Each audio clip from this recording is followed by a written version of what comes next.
ওগো আল্লাহর নবী মুসা, আল্লাহ তাআলা তো আমাকে সুখ দেয় না, অভাব অনটন দিয়া ভরে রেখেছে। আল্লাহ তাআলা কি করলে সুখ দিবে? আল্লাহ তাআলা আমার ব্যাপারে কি বলেছেন? হযরত মুসা বলে, আল্লাহ বলেছেন, এই বুড়ি মা, তুমি যদি এখন শুকরিয়া আদায় করো, আল্লাহ তাআলা তোমাকে সুখ দান করবে। মহিলাটা খেপে গেছে, পেটে ভাত নাই, আবার কিসের শুকরিয়া? নারাজ হয়ে গেছে, উল্টা বলা আরম্ভ করেছে যে শুকরিয়া তুমি তোমার আল্লাহকে করতে বলো। নাউজুবিল্লাহ। মহিলাটা এ কথা বলা মাত্রই আল্লাহ তাআলা এমন ঘূর্ণিঝড় দিছেন। মহিলাটার ছোট্ট একটা ঝুপড়ি ঘর ছিল, যে ঘরটা আল্লাহ তাআলার আযাবে ধ্বংস হয়ে গেছে। সাথে সাথে ঝড় দিয়া মহিলাটার ঝুপড়ি ঘর উড়ায় নিয়ে গেছে। নাউজুবিল্লাহ। আর ওই যে হাত পা বিহীন লোকটা এসে আল্লাহর নবী মুসাকে বলে, ওগো পয়গম্বর মুসা, আল্লাহ তাআলা আমাকে কেন বানাইছেন? আল্লাহ তাআলা কি বলেছেন? কি বলেছেন? আল্লাহ তাআলা আমাকে হাত দেয় নাই, পা দেয় নাই। আল্লাহ তাআলা মানুষের উপকার করার মতো আমার কোনো অঙ্গ দেয় নাই। আল্লাহ তাআলা আমাকে কেন বানাইছেন? হযরত মুসা উত্তর দেয়, ওগো আল্লাহর বান্দা, আল্লাহ তাআলা তোমাকে অযথা বানাই নাই, আল্লাহ তাআলা তোমাকেও একটা কাজে বানাইছে। ওগো পয়গম্বর, আমাকে কি কাজে বানাইছে? আল্লাহর নবী হযরতে মুসা বলেন, আল্লাহ তাআলা তোমাকে অযথা বানাই নাই। আল্লাহ তাআলার নাকি জাহান্নামের একটা ছিদ্র আছে, এই ছিদ্র বরাবর তোমার দেহ বানাইছেন। আল্লাহ তাআলা হাসরের ময়দানে বিচারের পরে তোমার দেহ দ্বারা আল্লাহর জাহান্নামকে ভরে দিবেন।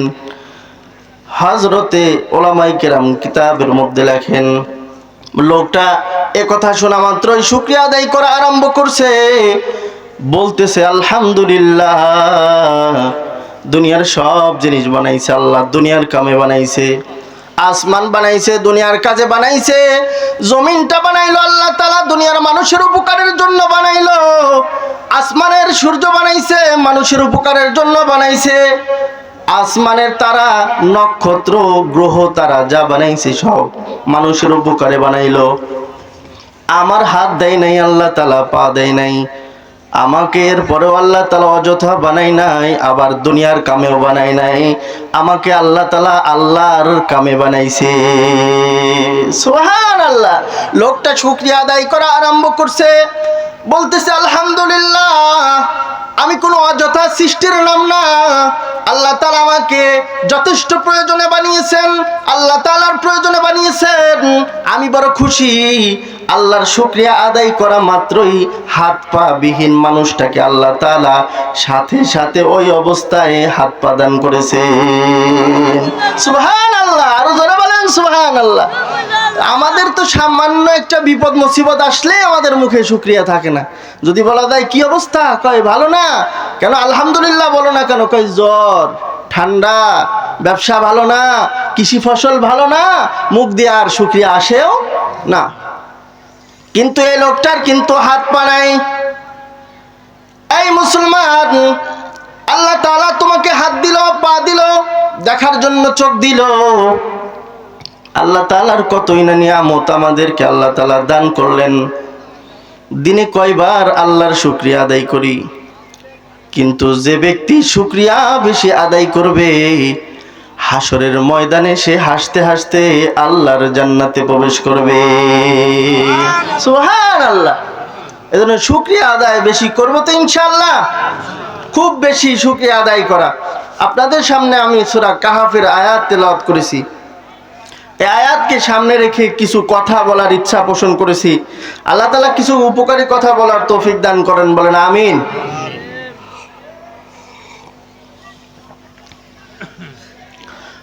আল্লাহ পাক রব্বুল আলামিন এই আয়াতে কারিমার মধ্যে বলেন, যাদের দুইটা গুণ আছে আল্লাহ তাআলা তাদেরকে জান্নাতুল ফেরদাউস দান করবেন। সুবহানাল্লাহ। আরো আসতে বলেন, গুনাহ হবে। আরো জোরে বলেন সুবহানাল্লাহ।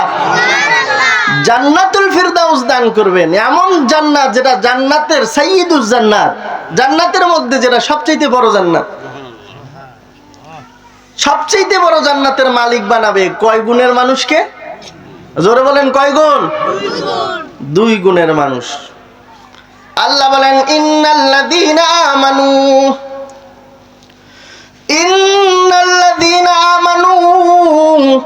ওয়া আমিলুস সালিহাত কানাত লাহুম জান্নাতুল ফিরদাউসি নুজুলা। আল্লাহ বলেন যার ভিতরে 1 নম্বর ঈমানের গুণ থাকবে। কিসের গুণ বাবা? 1 নম্বর যার ভিতরে ঈমানের গুণ থাকবে। 2 নম্বর ওয়া আমিলুস সালিহাত, নেক আমলের গুণ থাকবে। কানাত লাহুম জান্নাতুল ফিরদাউসি নুজুলা, আল্লাহ তাআলা তাকে জান্নাতুল ফিরদাউসের মালিক বানাবেন। সুবহানাল্লাহ। তাহলে 2টা গুণ, এই গুণ নিয়ে যদি কেউ কবরে যাইতে পারে নিশ্চিত সে জান্নাতে যাবে। 1 নম্বর ঈমান, 1 নম্বর ঈমানের গুণ। কেমন ঈমান হওয়া দরকার? সাধারণ ঈমানদার নয়, হযরতে আবু বকরের মতো ঈমান হওয়া চাই, হযরতে ওমরের মতো ঈমান হওয়া চাই। হযরতে আবু বকর সিদ্দিক রাদিয়াল্লাহু তাআলা আনহুর ঈমান কেমন ছিল? পয়গম্বর 40 বছর মদিনায় চলাফেরা করলেন, কাউকে কালেমার দাওয়াত দেয় নাই, এ কথা বলে নাই। এই বন্ধু, আল্লাহ তাআলা আমাকে ওহী দান করেছেন, বন্ধু আল্লাহর উপর ঈমান আনো আর আমি মুহাম্মাদের উপর ঈমান আনো, এই কথা কাউকে বলে নাই। একজন মানুষকে বলেছে, আবু বকরকে বলেছে, ও আবু বকর, আল্লাহ তাআলা আমার উপরে ওহী নাজিল করেছে। হযরতে আবু বকর বলে, মুহাম্মদ আপনি আমাদের মাঝে চলাফেরা করেছেন, 40টা বছর আমাদের সামনে ঘোরাফেরা করলেন, উঠা বসা করলেন, আপনার আখলাক এত সুন্দর, যেই মুখ দিয়া কোনোদিন মিথ্যা কথা বলেন নাই, এই কথাটাও মিথ্যা হইতে পারে না। ওগো মুহাম্মদ, আমি কালেমা পড়ছি, আশহাদু আল্লা ইলাহা ইল্লাল্লাহ,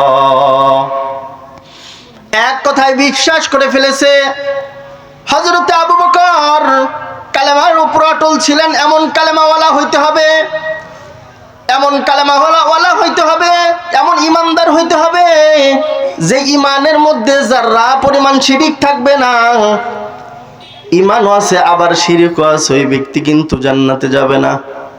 কালেমাও পড়ে আবার আল্লাহ ছাড়া অন্য কাউকে সেজদা দেয়, এটা শিরিক হয়ে যায়।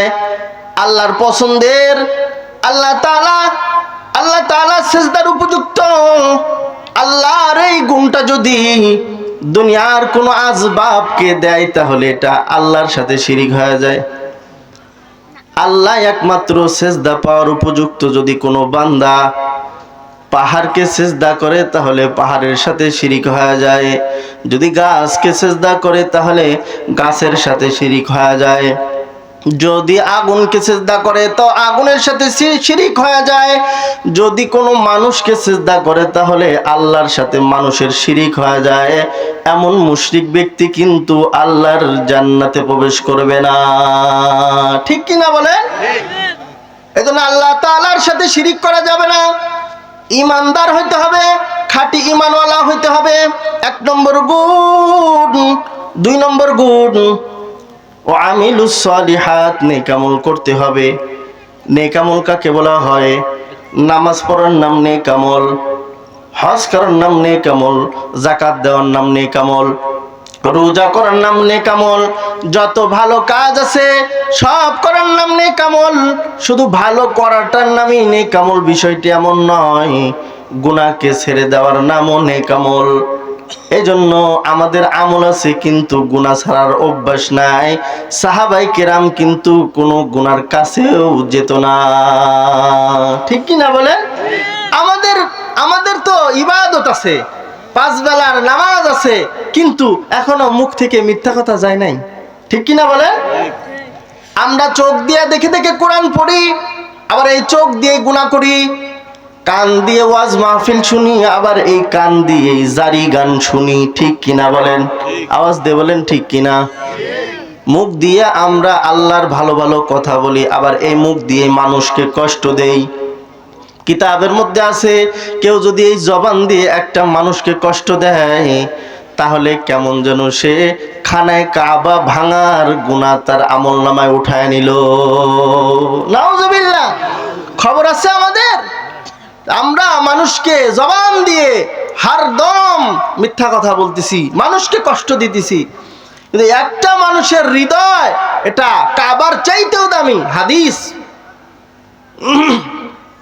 হাদিসের মধ্যে আছে আল্লাহর নবীর সাহাবী হযরত ওমর আল্লাহর ঘর বাইতুল্লাহ তওয়াফ করতেছেন আর বলতেছেন, এই বাইতুল্লাহ তুই কতই না দামি, কতই না দামি, গোটা পৃথিবীর মানুষ তোকে দেখার জন্য দূর থেকে ছুটে আসে। এই বাইতুল্লাহ তুই কতই না দামি, তোকে একবার চুমা খাওয়ার জন্য মানুষ ভিড় জমায়। এই বাইতুল্লাহ তুই কত দামি, কত মানুষ তোকে তওয়াফ করার জন্য দূর দূরান্ত থেকে ছুটে আসে। কিন্তু শুনে রাখো বাইতুল্লাহ, তোমার চাইতেও একজন মুমিনের হৃদয় আল্লাহর কাছে অনেক দামি। সুবহানাল্লাহ। খানায় কাবার চাইতেও একজন মুমিনের অন্তর অনেক দামি, কিন্তু এই মুমিনের অন্তর কি আমাদের কাছে সেই খানা কাবার চাইতে দামি মনে হয়? প্রতিদিন কথার দ্বারা আঘাত দিতেছি মানুষ। এক কবি বলেন যে তরবারির আঘাত, ছুরির আঘাত কখনো মুছে যায়, কিন্তু মানুষের মুখের আঘাত অন্তর মুছতে পারে না। এ কারণে ছুরি দিয়ে আঘাত করলেও কখনো কখনো মানুষ বেঁচে থাকে, কিন্তু কথার আঘাত এত তিক্ত, এত ক্ষতিকর যে সাথে সাথে মানুষ স্টপ করে মারা যায় কি যায় না বলে? বহু মানুষ মারা যায়।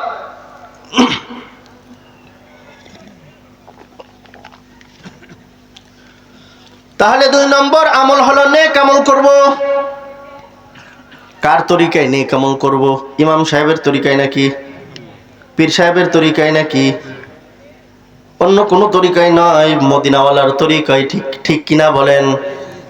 আল্লাহ নবীর তরিকায় আমরা নেক আমল করব। খুব বেশি নেক আমল করা চাই। নেক আমল যারা করবে তাদের মরণটা সুন্দর হবে। সুবহানাল্লাহ। যে মরণের কথা হাদিসে বারবার এসেছে, মরণ কিন্তু সবাইকেই করতে হবে, মৃত্যুবরণ কিন্তু সবাইকেই করতে হবে। এই মরণের যন্ত্রণা সবাইকেই ভোগ করতে হবে। মরণ এত যন্ত্রণা, হযরতে আয়েশা রাদিয়াল্লাহু তাআলা আনহা বলেন, আল্লাহর রাসূল সাল্লাল্লাহু আলাইহি ওয়াসাল্লাম যখন মুমূর্ষু অবস্থায় ইন্তেকাল করবেন, আল্লাহর নবীর মাথা মুবারক হযরতে আয়েশার রানের উপরে আছেন। আল্লাহর নবীর যখন মৃত্যু আরম্ভ হয়, আজরাইল গেট থেকে সালাম জানানো আরম্ভ করেছে, ওগো আল্লাহর নবী, আনা আজরাইল, আমি কি আপনার ঘরে প্রবেশ করতে পারি? কেমন পয়গম্বর যার ঘরে আজরাইল অনুমতি নিয়ে প্রবেশ করে। দুনিয়ার কোনো মানুষের কাছে আজরাইল অনুমতি নিয়ে যায় না। এমন এক দামি মানুষ যার কাছে আজরাইল অনুমতি চাই। এমন দামি মানুষেরও মৃত্যুর কাইফিয়তটা কেমন ছিল? হযরতে আয়েশা বলেন, আল্লাহর নবীর রান, আল্লাহর নবীর মাথাটা আমার উরুর উপরে আছে, রানের উপরে আছে। আল্লাহর নবীর উপরে মৃত্যু হইতেছে, আজরাইল আল্লাহর হুকুমে আল্লাহর নবীর জান বের করতেছে, আর আল্লাহর নবী কষ্ট করতেছেন। হযরত আয়েশা বলেন, এমন কষ্ট আরম্ভ হইছে, সরকারে দো জাহান নবী যার গায়ে 100 জান্নাতি পুরুষের শক্তি আছে। সুবহানাল্লাহ। এমন আল্লাহর নবী, এত শক্তিশালী নবী হওয়ার পরেও তিনি দুর্বল হয়ে গেছেন। এত বেশি দুর্বল হয়ে গেছেন যে আল্লাহর নবীর চোখের কোনা দিয়ে পানি বেয়ে বেয়ে পড়া আরম্ভ করেছে। হযরত আয়েশা বলেন, আমার চিন্তা ফিকির পরিবর্তন হয়ে গেছে। আমি মনে করতাম মরণের জ্বালা শুধু, মৃত্যুর যন্ত্রণা শুধু পাপী তাপী গুনাহগার বান্দাদের দেওয়া হয়। না না না, সকলকেই কিন্তু মৃত্যুর স্বাদ ভোগ করতে হবে, মৃত্যুর যন্ত্রণা ভোগ করতে হবে। এমন একটা দিন আসবে, নেক আমল যদি না থাকে মরণের আযাব ভোগ করা লাগবে। কিতাবের মধ্যে আছে আল্লাহর নবী বলেন, ওই যে আজরাইল যখন মানুষের জান কবজ করে, পার দিক থেকে জান টানতে থাকে, কিতাবের মধ্যে আছে যে এক একটা অঙ্গ কাটলে যেমন ব্যথা পাওয়া যায়, তাজা মানুষের এক একটা পা কাটলে যেমন কষ্ট পায়, মৃত্যুর যন্ত্রণা ঠিক প্রত্যেকটা অঙ্গে এভাবে লাগতে থাকে, আস্তে আস্তে জিহ্বার মধ্যে লাগতে থাকে। এ কারণেই দেখা যায় মুমূর্ষু ব্যক্তি হাত চলে না, পা চলে না, জিহ্বা হালকা নাড়ায়, এই জিহ্বাটা দিয়েও এক ফোঁটা পানি গলার ভিতরে নিতে পারে না। ঠিক কি না বলেন? জিহ্বা দিয়ে আর সে পানি ভিতরে প্রবেশ করাইতে পারে না। কেন পারে না? কারণ এই জিহ্বাটা মরতেছে, কেচি দিয়ে কাটার মতো কষ্ট তার অনুভব হইতেছে।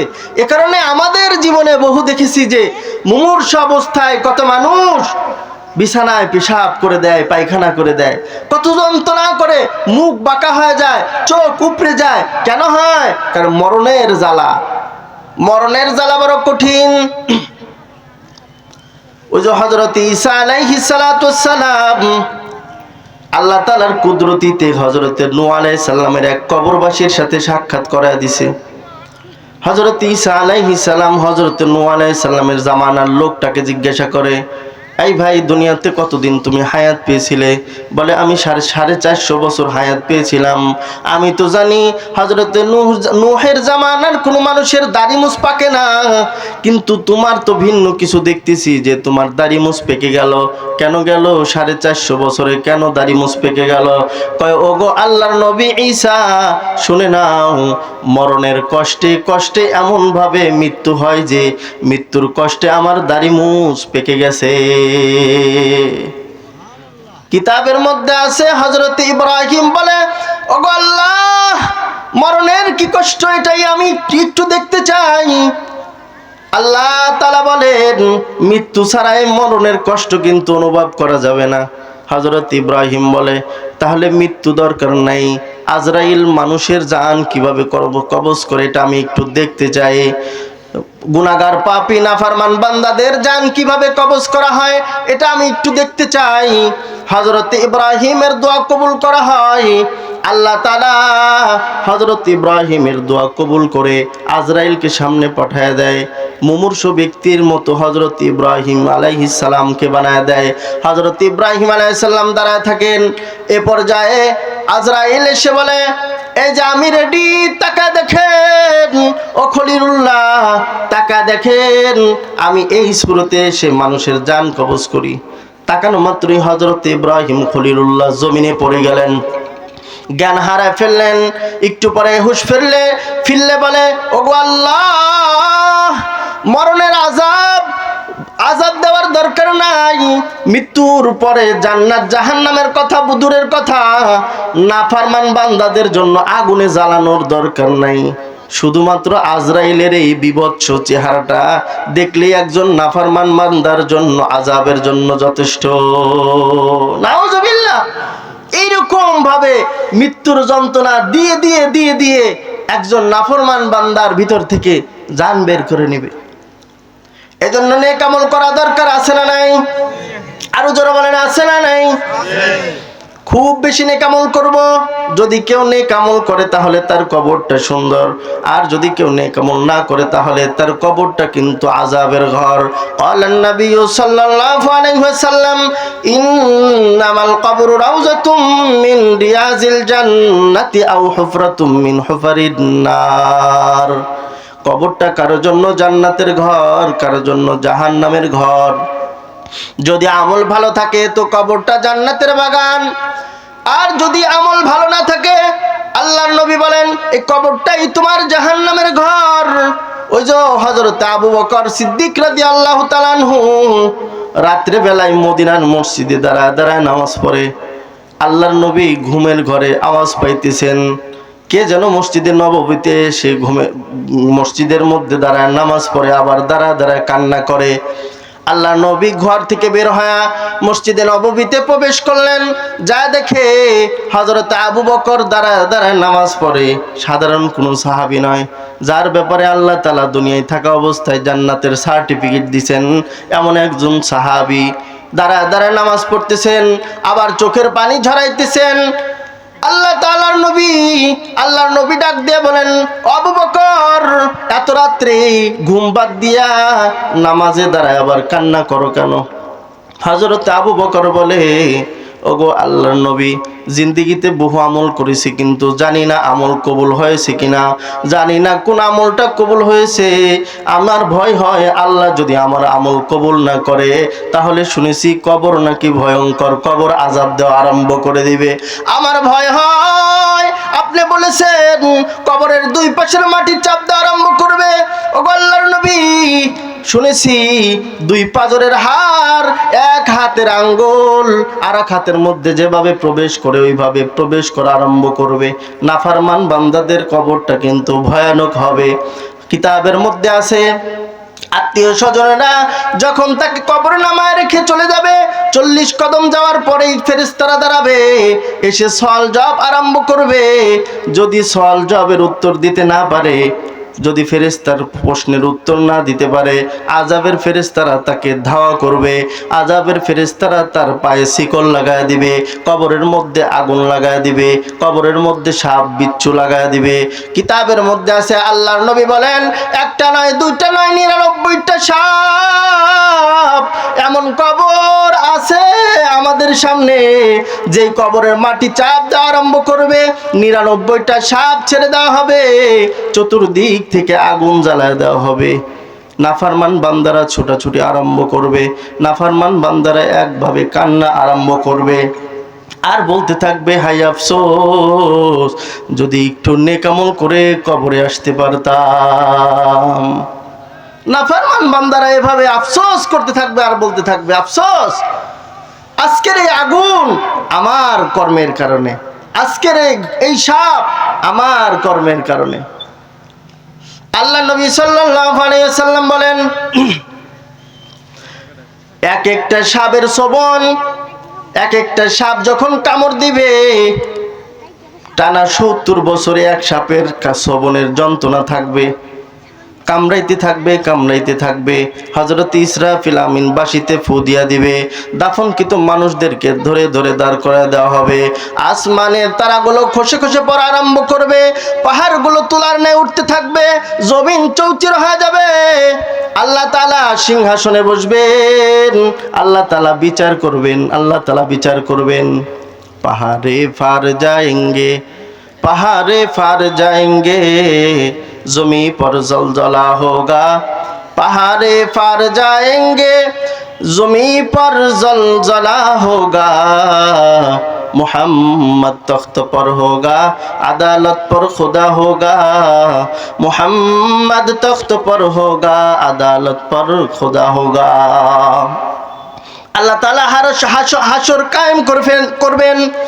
আল্লাহ তাআলা হাসরের মাঠে সবাইকে উঠাবেন, সবাই উলঙ্গ অবস্থায় থাকবে। নাফরমান বান্দাদের দিকে জাহান্নাম ধেয়ে আসবে।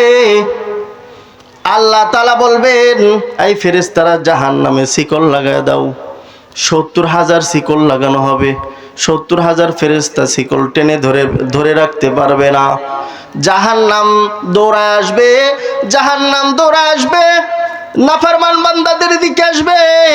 ক্ষুধার্ত জাহান্নাম নাফরমান বান্দাদেরকে তার পেটের ভিতরে নেওয়ার জন্য আসবে রে। এমন এক জাহান্নাম আমাদের সামনে। কিতাবের মধ্যে আছে, আল্লাহ তাআলা তখন ফেরেশতাদেরকে বলবে, শক্ত করে ধরে রাখো। ফেরেশতারা ধরে রাখতে পারবে না। আল্লাহ তাআলা তার কুদরতি এক পানি দিয়ে, ছোট্ট একটু পানি এক ফেরেশতার হাতে ধরা দিয়ে বলবে, জাহান্নামে নিক্ষেপ করো। এক ফেরেশতা নিয়ে জাহান্নামে নিক্ষেপ করা মাত্রই জাহান্নাম পিছনের দিকে ছুটা আরম্ভ করবে। ফেরেশতারা প্রশ্ন করবে, ওগো আল্লাহ, আমরা 70,000 ফেরেশতা মিলে যে জাহান্নামটাকে ধরে রাখতে পারি না, এ কেমন পানি? এটা কি আবে হায়াতের পানি, নাকি জমজমের পানি, নাকি হাউজে কাউসারের পানি? এ কেমন পানি দিলা যেই পানির কারণে জাহান্নাম পিছনে দৌড়ানো আরম্ভ করলো? আল্লাহ তাআলা যখন পানি ছিটায় দিবেন, ফেরেশতারা প্রশ্ন করবে, আল্লাহ বলবে, ও ফেরেশতার দল, এটা কোনো আবে হায়াতের পানিও না, এটা জমজমের পানিও না, এটা হাউজে কাউসারের পানি না, এটা আমার দুনিয়ার বান্দাদের চোখের পানি। যেই বান্দারা কবরের আযাবের ভয়ে চোখের পানি ঝরাবে, যেই বান্দারা জাহান্নামের আগুনের কথা মনে করে চোখের পানি ঝরাবে, এ চোখের পানি বৃথা যাবে না, আল্লাহ তাআলা হেফাজত করবেন। এই হেফাজত করা পানি দ্বারা জাহান্নাম হটাবেন। এমন জাহান্নাম কিতাবের মধ্যে আছে, সাধারণ কোনো আগুন নয় বাবা। এমন আগুন দুনিয়ার আগুনের চাইতেও 70 গুণ যার তাপমাত্রা বেশি হবে। কিতাবের মধ্যে আছে, আল্লাহ নবী সাল্লাল্লাহু আলাইহি সাল্লাম বলেন, জাহান্নামের আগুন থেকে সকল জাহান্নাম পানা চাবে। জাহান্নামের আগুনের গর্জনে সমস্ত নবীদের গলা শুকায় যাবে। সমস্ত নবী নাফসি নাফসি আরম্ভ করবে। হযরত আদম বলবে নাফসি নাফসি, হযরত ঈসা বলবে নাফসি নাফসি, হযরত মূসা, হযরত আইয়ুব, হযরত ইদ্রিস, হযরত ইয়াকুব, হযরত নূহ, হযরত সালেহ, দাউদ পয়গম্বর সহ সকল নবী নাফসি নাফসি করা আরম্ভ করবে। হাসরের মাঠটা থরথর করে কাঁপা আরম্ভ করবে। দয়া মায়ার স্রোতে আল্লাহ তাআলা তখন দাঁড়াবেন না।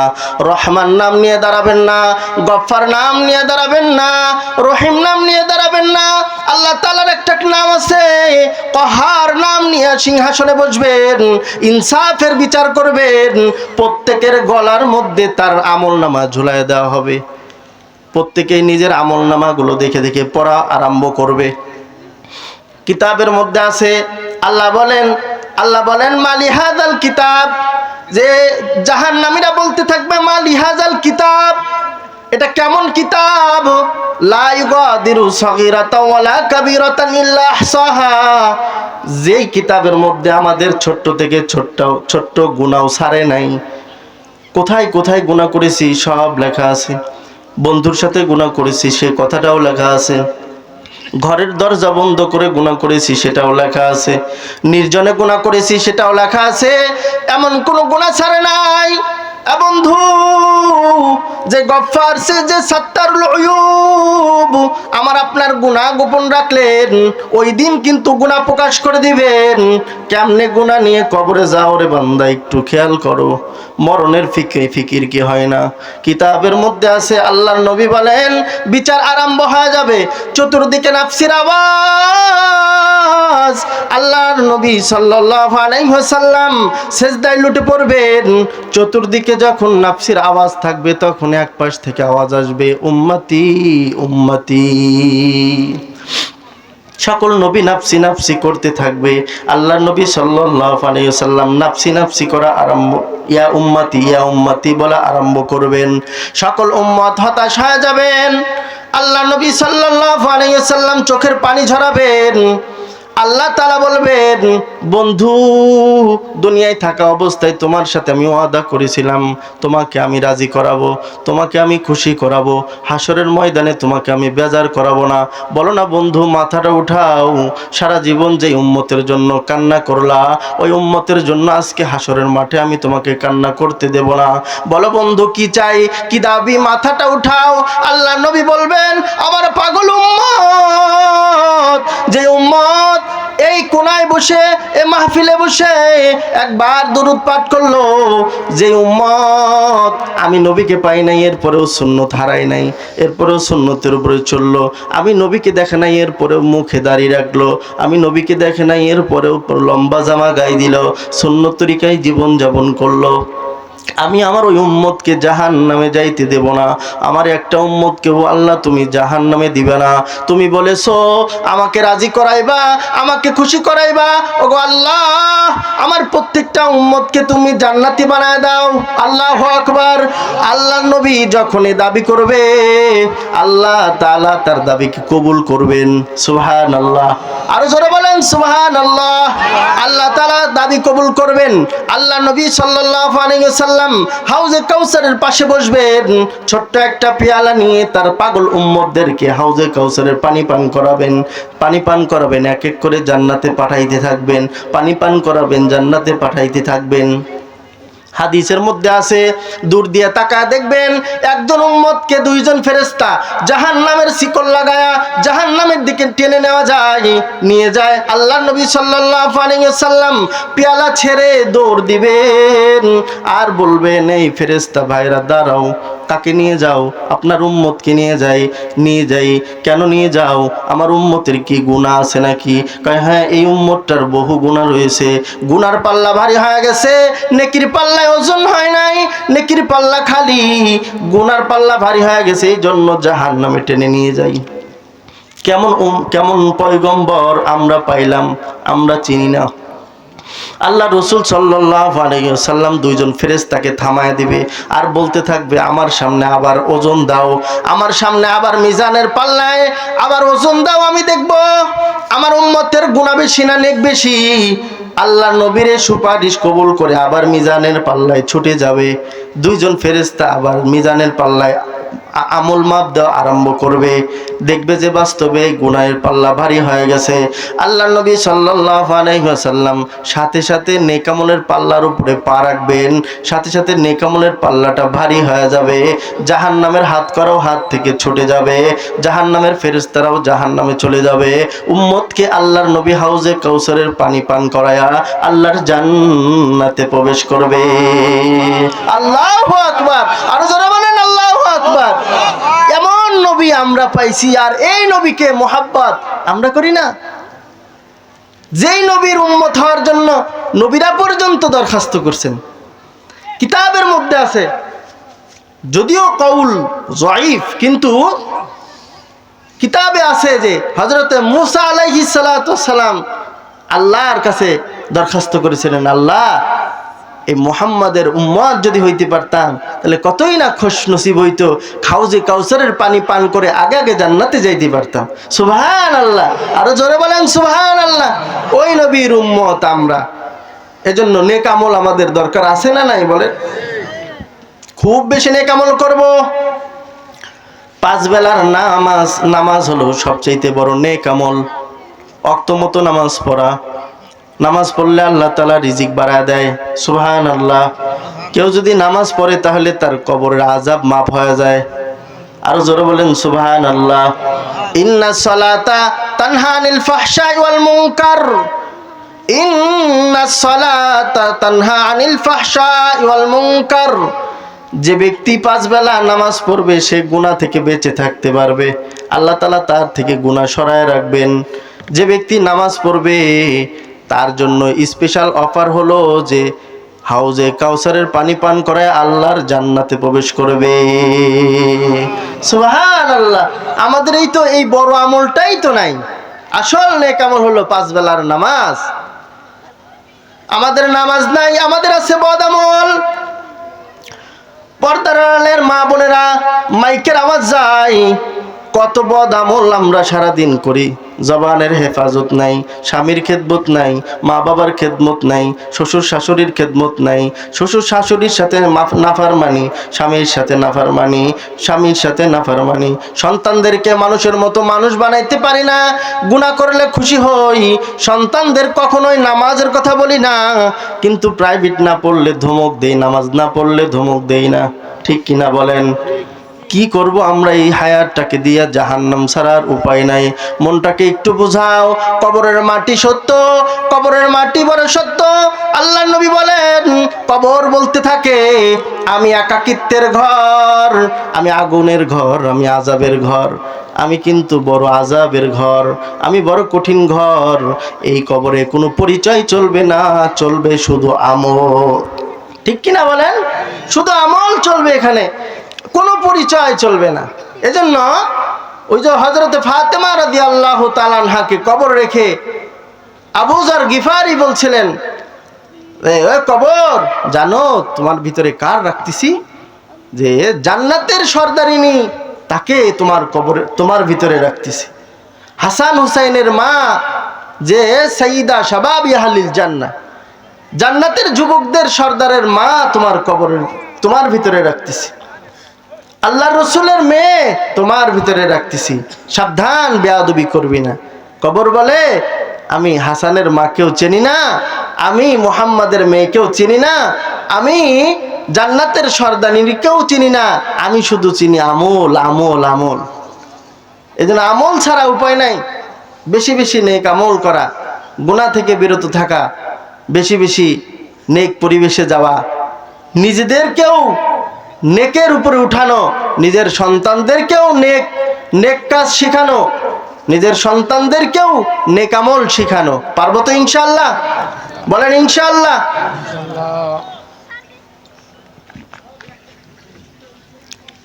সন্তানদেরকে কোরআনওয়ালা বানাবো, সন্তানদেরকে কোরআনের তালিম শিখাবো, তাদেরকে হাদিস শিখাবো, তাদের জবানে আমরা কোরআন ঢেলে দেব ইনশাআল্লাহ। এখানে দাতিয়া তালিমুল কোরআন হাফিজিয়া মাদ্রাসায় এই বছর থেকেই কিন্ডারগার্টেন শুরু হবে, যেখানে প্লে শিশু 1, 2 এগুলো থাকবে, ক্লাস 3 পর্যন্ত থাকবে। আপনারা চাইলে ক্লাস 4-এ স্কুলেও ভর্তি করতে পারবেন আপনাদের সন্তানদেরকে। জানুয়ারির 1 তারিখ থেকে ক্লাস শুরু হয়ে যাবে ইনশাআল্লাহ। এজন্য ভর্তি চলতেছে, অনেকেই ভর্তি হয়ে গেছে। সন্তানদেরকে মাদ্রাসায় পড়াবেন। একটা সন্তান হাফেজ হলে 10 জন মানুষকে সে জান্নাতে নিয়ে যাইতে পারবে। সুবহানাল্লাহ, আরো জোরে বলেন সুবহানাল্লাহ। একজন সন্তানকে যদি আলেম বানাইতে পারেন, কিতাবে আছে আলেমকে এক মেম্বারে দাঁড় করায় দেওয়া হবে। দাঁড় করায় দেওয়ার পরে আল্লাহ বলবেন, তাকায় দেখো কাকে নিবা। আলেম বলবে, আমার চোখে যতটুকু নজর যায় সব আমার পরিচিত, সব আমার মুহিব্বিন, সকলকে নিয়ে আমি জান্নাতে যাব। সুবহানাল্লাহ। আল্লাহ তাআলা এই সুযোগ তাদেরকে দান করবেন। যারা হাফেজ হবে তাদের মা বাবার মাথার উপরে আল্লাহ তাআলা হাসরের বিচারের দিনে মুকুট পরায়া দিবেন। সুবহানাল্লাহ। এরকম নিয়ামত ভোগ করা দরকার আছে না নাই? সন্তানদেরকে মাদ্রাসায় দেব, সন্তানদেরকে আলেম বানাবো, কোরআনওয়ালা বানাবো। পারবো তো ইনশাআল্লাহ? তাহলে আলোচনা হইতেছিল 2 নম্বর আমল, নেক আমল করব। নবীর তরিকায় নেক আমল করলে কবুল হবে, নবীর তরিকা ছাড়া যদি নেক আমল করি কবুল হবে না। পয়গম্বরের শাফাত কিন্তু পাওয়া সম্ভব নয়। পয়গম্বরের মহব্বতে নিজের জিন্দেগি পরিচালনা করা। 1 নম্বর শিরিক মুক্ত ঈমান, আর 2 নম্বর বেদাত মুক্ত নেক আমল নিয়ে কবরে যাইতে হবে। প্রত্যেকটা আমলের মধ্যে সুন্নত আছে না নাই? আওয়াজ দিয়ে বলেন আছে না নাই? নখ কাটার মধ্যে সুন্নত আছে না নাই? খাবার খাওয়ার মধ্যে সুন্নত আছে না নাই? পোশাক গায়ে দেওয়ার মধ্যে সুন্নত আছে না নাই? বাথরুমে প্রবেশ করার জন্য সুন্নত রয়েছে, মসজিদে প্রবেশ করার জন্য সুন্নত রয়েছে। প্রত্যেকটা ক্ষেত্রে আল্লাহ নবীর মোহাব্বত রয়েছে। আমাদের নবীর মোহাব্বত নাই, এজন্য সুন্নত ভালো লাগে না। আমরা তো নবীকে চিনলাম না। দুনিয়ার সব বস্তু নবীকে চিনলো, কিন্তু আমরা চিনলাম না। দুনিয়ার সব বস্তু চিনলো, ওই যে পাহাড় চিনলো, বনের বাঘ চিনলো, বনের হরিণ চিনলো, মরা খেজুর গাছ চিনলো, কিন্তু আমরা চিনলাম না। কিতাবে আছে আল্লাহর নবী সাল্লাল্লাহু আলাইহি ওয়াসাল্লাম খুতবা প্রদান করতেছেন, একজন সাহাবী কাঠের মেম্বার বানায় দিয়েছেন। জুমার দিনে খুতবা দেওয়া আরম্ভ করেছেন। খুতবার মাঝখানে বাচ্চাদের কণ্ঠে একটা কান্নার আওয়াজ ভেসে আসে। আল্লাহ নবী সাল্লাল্লাহু আলাইহি ওয়াসাল্লাম চিন্তা করলেন, মনে হয় এটা কোনো বাচ্চার আওয়াজ, মনে হয় মা দুধ দেয় নাই, এই জন্য কান্না করে। সাহাবাই কেরাম চতুর্দিকে তাকায় দেখে কোনো বাচ্চা দেখা যায় না। কোথায় কান্না করে রে? তাকায় দেখে যে মরা একটা খেজুর গাছ দাঁড়ায় দাঁড়ায় কান্না করে। আল্লাহ নবী সাল্লাল্লাহু আলাইহি সাল্লাম লক্ষ্য করলেন, মরা গাছ হাঁটা আরম্ভ করছে আল্লাহর হুকুমে। মরা গাছ হাঁটা আরম্ভ করছে। আল্লাহ নবীর কাছে এসে দাঁড়ায় বলে, আল্লাহ তাআলা খেজুর গাছের জবান খুলে দিছে, খেজুর গাছ বলা আরম্ভ করছে, ওগো আল্লাহর নবী, কতদিন আমাকে হেলান দিয়ে আপনি খুতবা দিতেন, আজকে কাঠের মেম্বার পায়া আমাকে ভুলে গেলেন, আমাকে দূরে সরায় দিলেন। আপনার স্পর্শ আমার কতই না শান্তি লাগে। ওগো আল্লাহর নবী, আপনি দাঁড়ায় দাঁড়ায় খুতবা দেন আর আমি একা দাঁড়ায় থাকি, এটা আমার বড় কষ্ট হয়। আল্লাহর নবী সাল্লাল্লাহু আলাইহি ওয়াসাল্লাম সাথে সাথে খেজুর গাছটাকে জড়ায় ধরলেন। খেজুর গাছ আরো কান্না আরম্ভ করলো। এবার আল্লাহর নবী বলেন, ও খেজুর গাছ, তুমি আমাকে ভালোবাসো, আমিও তোমাকে ভালোবাসি। এই ভালোবাসাটা শুধু দুনিয়ায় থাকবে না। বলো কি চাও? তুমি কি চাও যে আমি আল্লাহর কাছে দোয়া করি সারা জীবন তুমি জীবিত থাকবে, সারা জীবন তুমি মদিনাওয়ালাদের খেজুর খাওয়াবে? না না না না না, আমার সারা জীবন বেঁচে থাকার অধিকার নাই, সারা জীবন বেঁচে থাকার আশাও নাই। আমি চাই আপনার সাথে জান্নাতে থাকবো। আল্লাহর নবী বলেন, তোমার এই মহব্বতটা আমার বড় পছন্দের, আমি দোয়া করি তুমি আমার জান্নাতের খেজুর গাছ হবে। সুবহানাল্লাহ। নবীকে গাছ চিনলো, পাহাড় চিনলো। হাদিসের মধ্যে আছে আল্লাহর নবী সাহাবায়ে কেরামদেরকে নিয়ে যুদ্ধের ময়দান থেকে ফিরতেছেন। উহুদের রাস্তা দিয়ে না গিয়ে আল্লাহর নবী অন্য রাস্তা দিয়ে মদিনায় প্রবেশ করছেন। উহুদ কান্না করা আরম্ভ করেছে, কিতাবের মধ্যে আছে। জিবরাইল আমিন খবর দিয়ে দেয়, ওগো আল্লাহর নবী, দেখেন না উহুদ কান্না করা আরম্ভ করেছে। কেন কান্না করে? ওগো আল্লাহর নবী, আপনি দূর থেকে আসলেই উহুদ আপনাকে তাকায় দেখে, আপনি উহুদকে তাকায় দেখেন। আজকে রাস্তা ভিন্ন করেছেন, উহুদ আপনাকে দেখতে পায় না, এই জন্য কান্না আরম্ভ করেছে। ওগো আল্লাহর নবী, রাস্তা কি একটু ঘোরানো যায় না? আল্লাহর নবী সাহাবায়ে কেরামদেরকে নিয়ে উহুদের রাস্তার পদধূলি দিয়ে যাওয়া আরম্ভ করেছে। উহুদের কান্না থেমে গেছে। উহুদের সামনে দাঁড়ায় বলে, আমি উহুদকে মহব্বত করি, উহুদ আমাকে মহব্বত করে। সুবহানাল্লাহ। দুনিয়ার সব জিনিস আল্লাহর নবীকে মহব্বত করেছে, দুনিয়ার সব জিনিস। কিতাবে আছে হরিণ, আল্লাহ রসুল সাল্লাল্লাহু আলাইহি ওয়াসাল্লাম যাইতেছেন, দেখে যে এক লোক একটা হরিণ শিকার করছে। একটা লোক হরিণ শিকার করেছে। আল্লাহর নবী ওই পথ দিয়ে যাইতেছেন, হরিণের জবান খুলে গেছে, হরিণ বলা আরম্ভ করেছে, ওগো আল্লাহর নবী, দেখেন না আমাকে ধরে ফেলেছে, কিন্তু আমার ছোট ছোট কিছু বাচ্চা আছে, তারা কি খাবে, তারা কোথায় যাবে? সন্ধ্যা হয়ে গেল, তাদের দুধ পান করা লাগবে, দুধ পান করানো লাগবে। বলেন না আমাকে যেন একটু ছেড়ে দেয়, আমি একটু আমার বাচ্চাদেরকে দুধ পান করায় আসি। কিতাবের মধ্যে আছে আল্লাহ নবী সাল্লাল্লাহু আলাইহি ওয়াসাল্লাম শিকারীকে ডাকে, যে ব্যক্তি শিকার করেছে তাকে ডেকে বলে, ভাই হরিণটাকে একটু ছেড়ে দাও না, ওর ছোট্ট ছোট্ট বাচ্চা আছে, দুধ খায় না, দুধের বাচ্চা, তাকে একটু দুধ পান করে আবার ফিরে আসবে।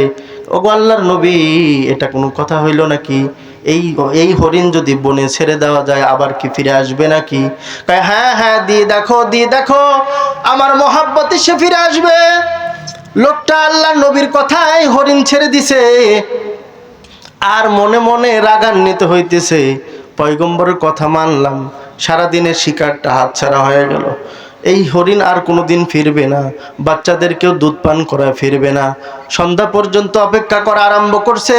তাকায় দেখে বনের মধ্য থেকে সেই হরিণ দৌড়ে আসছে, এসে সালাম দিতেছে, ইয়া রাসূলুল্লাহ, ইয়া হাবিবাল্লাহ, আমি চলে আসছি, আমার বাচ্চাদের থেকে অনুমতি নিয়ে আসছি, শেষবারের মতো দুধ পান করায় আসছি, ছোট্ট ছোট্ট বাচ্চাগুলোর থেকে আমি মা হরিণটা বিদায় নিয়ে আসছি।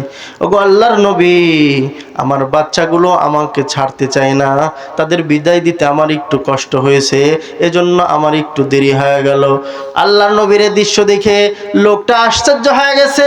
আরে নবীর প্রেম, সব জিনিস প্রেম প্রকাশ করলো, সব জিনিস দুনিয়ার সব জিনিস মোহাব্বত প্রকাশ করলো, কিন্তু আমি আপনি মুসলমান মানুষ হয়ে নবীর প্রেম প্রকাশ করতে পারলাম না, নবীর মোহাব্বতে মুখের দাড়িটা রাখতে পারলাম না, নবীর মোহাব্বতে লম্বা জামা গায়ে দিতে পারলাম না, নবীর মোহাব্বতে সুন্নতের উপরে চলতে পারলাম না, নবীর মোহাব্বতে হালাল হারাম ছাড়তে পারলাম না, নবীর মোহাব্বতে বেনামাজি থেকে নামাজি হইতে পারলাম না, নবীর মোহাব্বতে দ্বীনের উপরে আসতে পারলাম না। কেমন মুসলমান? কিন্তু নবীকে দুনিয়ার সব জিনিস মোহাব্বত করলো। আল্লাহর নবী বলেন, মান আহাব্বা সুন্নতি ফাকাদ আহাব্বানি ওয়া মান আহাব্বানি কানা মাই ফিল জান্নাহ। যে ব্যক্তি আমার সুন্নতকে মোহাব্বত করলো সে আমাকেই মোহাব্বত করলো, আর যে আমাকে মোহাব্বত করলো সে আমার সাথে জান্নাতে থাকবে। সুবহানাল্লাহ, আরো জোরে বলেন সুবহানাল্লাহ। এজন্য নবীর প্রেম আমাদের ভিতরে থাকা দরকার। নবী প্রেমিক যারা তারা কিন্তু মুখে দরুদ থাকে, থাকে কিনা? মুখের ভিতরে দরুদ থাকে। সব দরুদ থাকে না, মদিনাওয়ালা দরুদ থাকে, দরুদে ইব্রাহিম থাকে, আল্লাহুম্মা সাল্লি আলা মুহাম্মদ থাকে। সুরে সুরে মদিনার বাহিরের কোনো দরুদ থাকে না, ঠিক কিনা বলেন? সব দরুদ পড়লে নবী পাওয়া যায় না, মদিনাওয়ালার দরুদ পড়লে নবী পাওয়া যায়। এদের নবীর শাফাত দরকার আছে না নাই? আওয়াজ দিয়ে বলেন, আছে না নাই? নবীর শাফাত যদি পাইতে চাও তাহলে বেশি বেশি দরুদ পড়া লাগবে, বেশি বেশি দরুদ ইব্রাহিম পড়তে হবে। আল্লাহুম্মা সাল্লি আলা মুহাম্মদ সাল্লাল্লাহু আলাইহি ওয়াসাল্লাম, ক্বালা রাসূলুল্লাহ সাল্লাল্লাহু আলাইহি ওয়াসাল্লাম। আল্লাহ রাসূল সাল্লাল্লাহু আলাইহি ওয়াসাল্লাম বলেন, যে ব্যক্তি আমার উপরে একবার দরুদ পাঠ করলো, আল্লাহ তাআলা সাথে সাথে তার উপরে 10টা রহমত নাজিল করলো। আল্লাহু আকবার। যে ব্যক্তি আমার উপরে একবার দরুদ পাঠ করলো, আল্লাহ তাআলা তার জিন্দেগীর গুনাহ মাফ করে দিল। সুবহানাল্লাহ। যে ব্যক্তি আমার উপরে দরুদ পাঠ করলো, তার নাম ঠিকানা সহ ফেরেশতা আমার নিকটে পৌঁছায় দিল। সুবহানাল্লাহ। আপনাকে কয়জনে চেনে? না এলাকার মেম্বার, না এলাকার চেয়ারম্যান, না পাশের এলাকার এমপি, এছাড়া তো আর কেউ চেনে না। চেনে? কিন্তু যদি একবার দরুদ পড়ে, মদিনাওয়ালা খবর পাওয়া যায়, অমুক এলাকায় আমার এক পাগল উম্মত আমার উপরে দরুদ পাঠ করেছে, তার নাম ঠিকানা সহ মদিনার রওজায় আথারে পৌঁছায় যায়। এজন্য আল্লাহর নবী সাল্লাল্লাহু আলাইহি সাল্লামের উপরে বেশি বেশি দরুদ পাঠ করব। যারা দরুদ পাঠ করবে তারা আল্লাহর আরশের ছায়ার নিচে ছায়া গ্রহণ করবে। সুবহানাল্লাহ। এজন্য আমরা খুব বেশি নেক আমল করব। সবচেয়ে বড় নেক আমল বলছিলাম নামাজ পড়ব, ওয়াক্ত মতো নামাজ পড়া। ইন্নাস সালাতা কানাত আলাল মুমিনিনা কিতাবাম মাওকুতা। ওয়াক্ত মতো নামাজ পড়া, 5 বেলার নামাজ যত্ন সহকারে আদায় করা। করব তো ইনশাআল্লাহ? 5 বেলার নামাজ আদায় করব। এমন নামাজির অভাব হয়ে গেছে যে রিকশা চালাবে আর প্যাসেঞ্জার এসে বলবে, ভাই চলো, মসজিদের মিনার থেকে আজান হয়ে গেছে, তোমার 20টা টাকার আমার দরকার নাই, আমি আল্লাহর ঘরে সিজদা দিব। এরকম রিকশাওয়ালার বড় অভাব হয়ে গেছে। এমন দোকানদারের বড় অভাব যে মসজিদে আজান হয়ে গেল দোকান বন্ধ করে আল্লাহর কদমে সিজদা দেওয়ার জন্য রওনা হয়ে গেল। কিন্তু কিতাবের মধ্যে আছে, আল্লাহর নবী বলেন, কেউ যদি আল্লাহ তাআলার 5 বেলার নামাজ যত্ন সহকারে আদায় করে, আল্লাহ তাআলা তার রিজিকের জিম্মাদারি নিয়ে নেয়। সুবহানাল্লাহ। হাসান বসরি রহমাতুল্লাহি আলাইহি, তার কাছে এক লোক মুরিদ হয়েছে। মুরিদ হয়ে বলতেছে, ওগো আল্লাহর ওলি, আমার কিছু আমল দিয়ে দেন। তো বলতেছে, সত্য কথা বলবা, হালাল খাইবা, হারাম খাইবা না, সব সময় হকের উপরে থাকবা, মসজিদে আজান হইলে নামাজ পড়বা। ব্যবসা করো নাকি? হ্যাঁ ব্যবসা করি, দোকানদারি করি। আজান হইলে আর ব্যবসা করবা না, দোকানদারি করবা, আল্লাহ বরকত দিবে। হাসান বসরি রহমাতুল্লাহি আলাইহি এই লোকটাকে এই সবক দিয়ে দিছে। এবার লোকটা দোকানদারি আরম্ভ করেছে। আল্লাহর ওলির দেওয়া সবকগুলো ভালোভাবে আদায় করা আরম্ভ করেছে। সারাদিন কোনো কাস্টমার আসে না। মসজিদের মিনারে আজান হয়ে গেছে। এবার একজন লোক আসছে, এসে বলে, ভাই আমার কিছু মাল লাগবে, দেন না, দোকান থেকে বের করে দেন, তাড়াতাড়ি দেন। লোকটা বলে, না না না, মসজিদের মিনারে আজান হয়ে গেছে, তাহারতের মাসালা, আমাকে ওযু করতে হবে, আমাকে তাকবীরুল্লাহ পাইতে হবে, তোমার 20টা টাকা আমার দরকার নাই, আমি নামাজি দাঁড়াবো, মালিকের সামনে দাঁড়াবো, তোমার 20টা টাকা আর আমার দরকার নাই, তুমি অন্য দোকান থেকে মাল কিনে নাও। পাশের দোকানে ইহুদির দোকানে চলে গেছে। ইহুদি খুশি হয়ে গেছে, আর মনে মনে ভাবে, আজানের সময় যেন এর দোকানে বেশি কাস্টমার আসে। আল্লাহ নারাজ হয়ে গেছে, আল্লাহর মোহাব্বতের মানুষের সাথে আদাওয়াতি রাখছে, আল্লাহর মোহাব্বতের মানুষের সাথে দুশমনি রাখছে, আল্লাহর পছন্দ হয় নাই। আল্লাহর বান্দা আল্লাহর ঘরে নামাজ পড়ে এবার দোকান খোলা আরম্ভ করছে। দোকান খুলে বসা মাত্রই মানুষ বেশি ফেরেশতা এসে তার দোকানে অনেকগুলো মাল কিনেছে। মাল কেনার পরে অনেক বেচা কেনা করেছে, এত বেশি বেচা কেনা করেছে, ইহুদি এক সপ্তাহে যে বেচা কেনা করে না এই পরিমাণ বেচা কেনা করেছে। বেচা কেনা শেষ করে বেলা শেষে হাসান বসরির কাছে গেছে। তার দরবারে যাওয়ার পরে বলতেছে, ও আল্লাহর ওলি, আপনার দেওয়া আমলগুলো আমি খুব ভালোভাবে আমল করা আরম্ভ করেছি, আর কোনো আমল দিবেন নাকি? কয়, হ্যাঁ আমি জানি তুমি আমার কথার উপরে আমল করতেছো। আজকে মনে হয় মনটা একটু খুশি। হাসান বসরির কাশফ হয়ে গেছে, নজর হয়ে গেছে, আল্লাহ তাআলা জানায় দিছে দোকানে বেচা কিনা হয়েছে। হাসান বসরি বলে, কি বন্ধু, কি ভাই, তোমার মনটা একটু খুশি মনে হয় আজকে বেচা কিনা বেশি হয়েছে? কয়, হ্যাঁ খুব বেশি হয়েছে।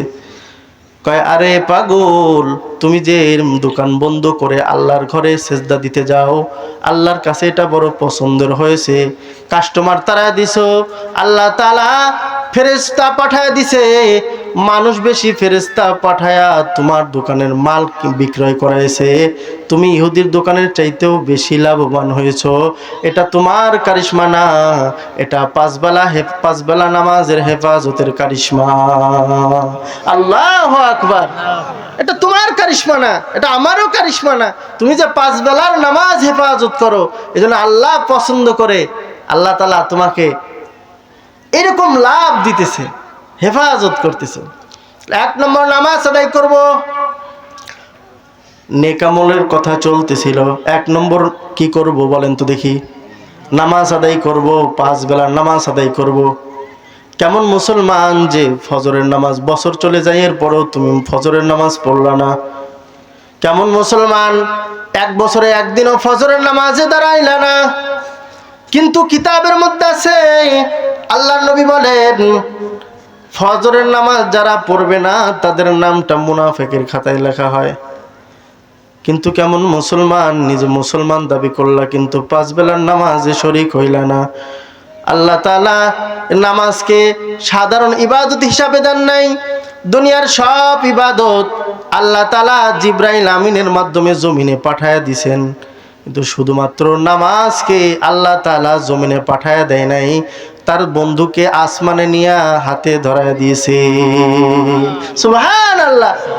সব ইবাদত কিন্তু জমিনে পাশ হয়েছে। আজ হযরতে জিবরাইল আমিন রোজার মাসালা, রোজার বিধান নিয়ে এসে বলে, আল্লাহর নবী, এই যে রোজা, এই যে যাকাত, এই যে হজ, কিন্তু নামাজ এভাবে দেয় নাই। নামাজ তার বন্ধুকে বুরাক পাঠায়া আল্লাহর আসমানে নিয়ে দিছেন। সুবহানাল্লাহ। আবার এই কথাও বলে দিছে, ও আল্লাহর নবী, আপনার উম্মত দুর্বল, তারা যদি এই 5 ওয়াক্ত নামাজ হেফাজত করতে পারে, আমি আল্লাহ তাআলা 50 ওয়াক্ত নামাজের সওয়াব দান করব। সুবহানাল্লাহ। এজন্য নামাজ পড়ব। 2 নম্বর নেক আমল, আমরা রোজার মাসে রোজা রাখবো।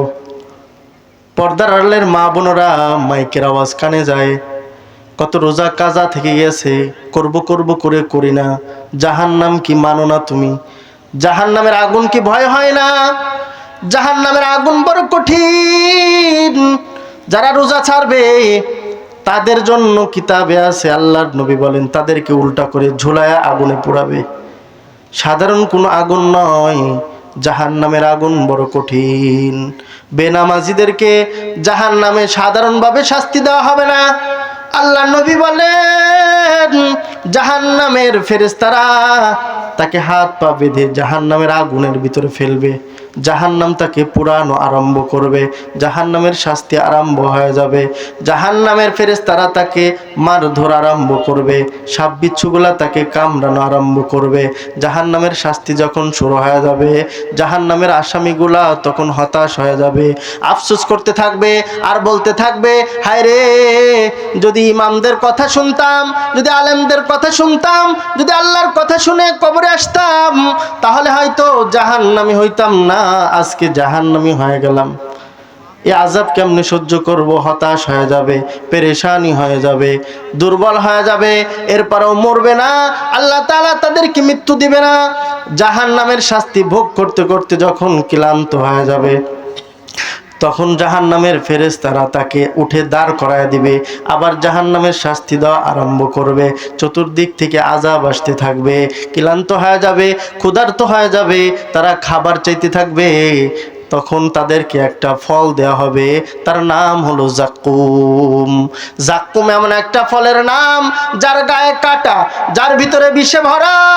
এমন একটা ফল দিবে যেটা গলার মধ্যে যাবে, ক্ষুধার জ্বালায় গালে দিবে, মুখে দিবে, গলার মধ্যে আটকে যাবে।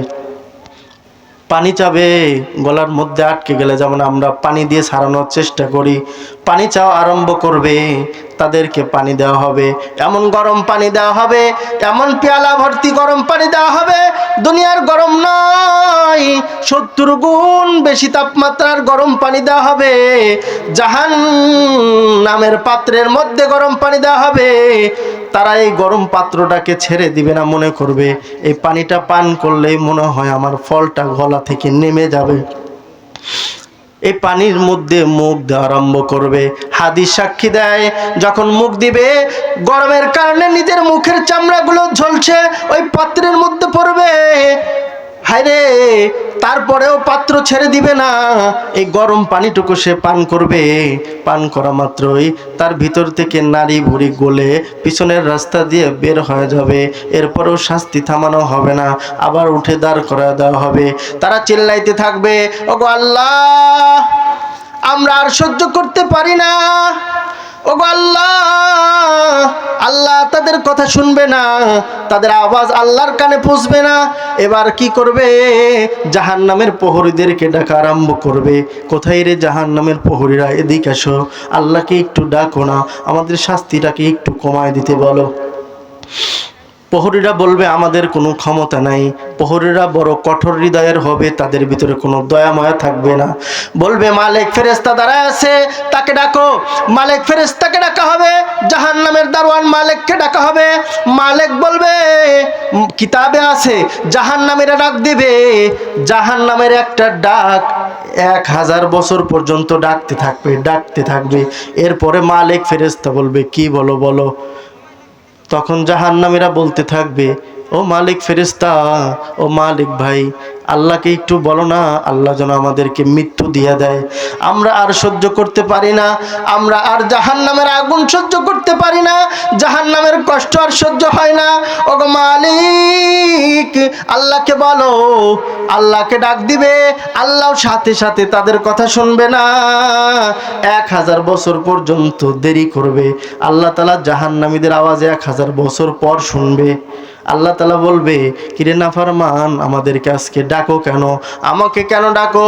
মসজিদের মিনার থেকে আজান হলো, মসজিদ থেকে ডাকলাম, একবার নয়, দুইবার নয়, 5 বেলা ডাকলাম, তোমাকে সাড়া পাইলাম না। আজকে আমাকে ডাকেও পাবে না। আমি আজকে আমার ওয়াদাকৃত বান্দাদেরকে নিয়ে জান্নাতের মধ্যে ব্যস্ত আছি। খবরদার খবরদার, ডাকবা না, ডাকবা না। 1000 বছর পর উত্তর নিবে। আল্লাহ বলবে বলো। আল্লাহকে বলবে, ওগো আল্লাহ, জাহান্নামের আযাব আর সহ্য হয় না গো আল্লাহ, দাও না, আমাদেরকে মৃত্যু দিয়ে দাও, আমাদেরকে নাই জাহান্নাম থেকে বের করে দাও। আল্লাহ বলবে, না রে নাফরমান, মৃত্যু হবে না, জাহান্নাম থেকেও বের করা হবে না, আযাব দেওয়া আরম্ভ হবে। আল্লাহ তাআলা তাদের বান্দাদেরকে নিয়ে, মাহবুব বান্দাদেরকে নিয়ে আল্লাহ তাআলা ব্যস্ত থাকবেন। জাহান্নামীদেরকে সারা জীবন এভাবেই কষ্ট ভোগ করতে হবে। নাউযুবিল্লাহ, আরো জোরে বলেন নাউযুবিল্লাহ। এজন্য এই যে বদামল যারা কবরে নিয়ে যাবে, তাদের এই শাস্তি আছে না নাই বলেন? আছে না নাই? এজন্য আমাদের হিসাব কষা দরকার। পহেলা বৈশাখে যেমন ব্যবসায়ীরা নিজেদের হিসাব টানে, এই বছরে আমাদের কতটুকুন লাভ, কতটুকুন লস, কতটুকুন নিজের কাছে আসলো, কতটুকুন পরের কাছে গেল, হিসাব করে কি করে না? ঠিক আমাদের এই দাতিয়া তালিবুল কোরআন হাফিজিয়া মাদ্রাসার মাহফিল থেকে হিসাব করতে হবে।